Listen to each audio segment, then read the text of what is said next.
So there's several chapters in the book, and one chapter puts the spotlights on teacher reflexivity. So that's going to be a focal point now. And based on this chapter, in the book, you reoccurringly return to tensions between a strictly technical view of education and a view stressing the need to develop teachers' reflexivity. How do you grasp this tension? Video 5, question number 2. What is meant by teacher reflexivity here? Yeah, I think this is very important. I think we've often thought of democracy as something out there, and we see it as something like, whether they're groups of people or whatever we're talking about, we're zooming out all the time.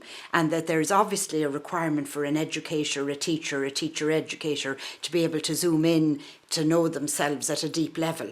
So we often talk about either the teacher as being in a reflective practice, where they're looking at what they're doing and analysing it and diagnosing it and judging it from something that they've done out there. So we do recommend, obviously, the teachers, really do take time to stop and think about what they're doing and to replay their classroom practice and to become better teachers and think about what might they do differently the next time.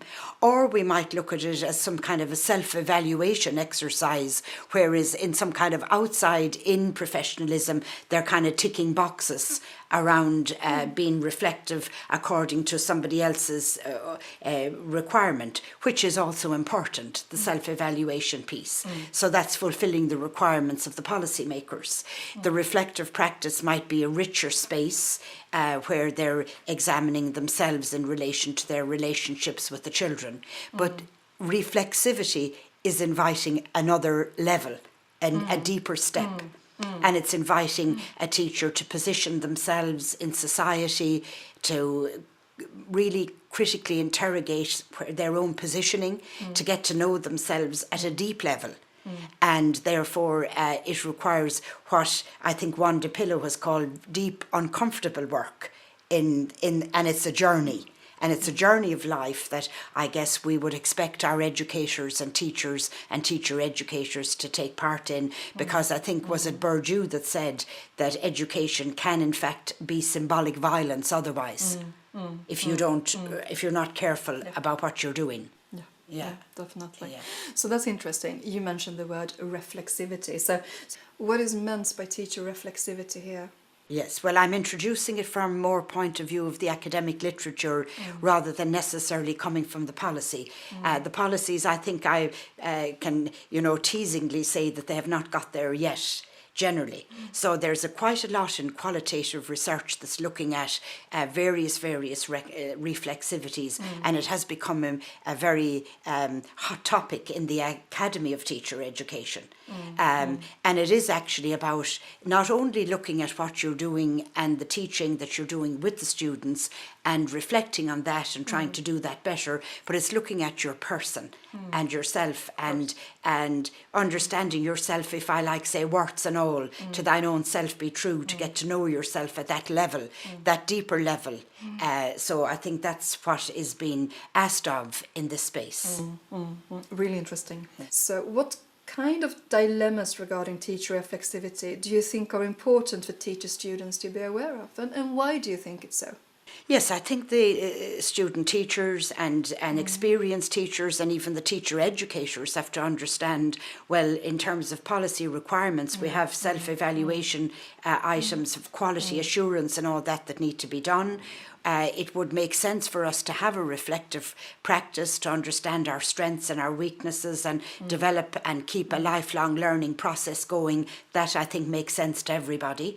And I think what I'm asking here in this chapter is it worthwhile us going the third step and getting to know ourselves more deeply as educators on, again, a fairly reasonable lifelong journey. But how might we make a difference to democracy in that space? How does teacher reflexivity make a difference to democracy and public interest values, would you say? Well, I would put this one very, very strongly on the basis that when we try and make a democratic society and we've plurality of condition and we've different views out there, and when the fake news and the populism and all that starts, it's very easy to do finger pointing out there and kind of have us as the good people and those out there as the baddies, and that kind of a simplistic approach.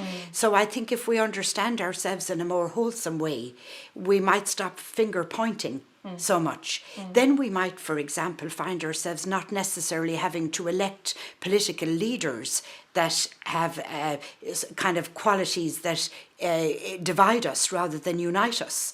We might find ourselves being able to elect political leaders that are more inclusive and bringing us more together for peace building and tolerance, rather than electing different kinds of persons. So if it's about that journey in to get to know ourselves enough to see all of the sides of ourselves in a deeper way, so that we're stopping so much finger pointing and we're coming to a space where we can do that work of democracy with others to build that plurality of human condition. And I'm reminded that Hannah Arendt, when she was writing about the Third Reich and the time of the Second World War, she said that the danger of, this kind of space we're in, and we're back in there again, I think, in the space, she said the danger was that it would reduce the plurality of human condition.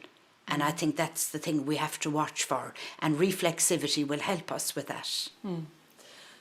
Really appreciate hearing your thoughts. Thank you.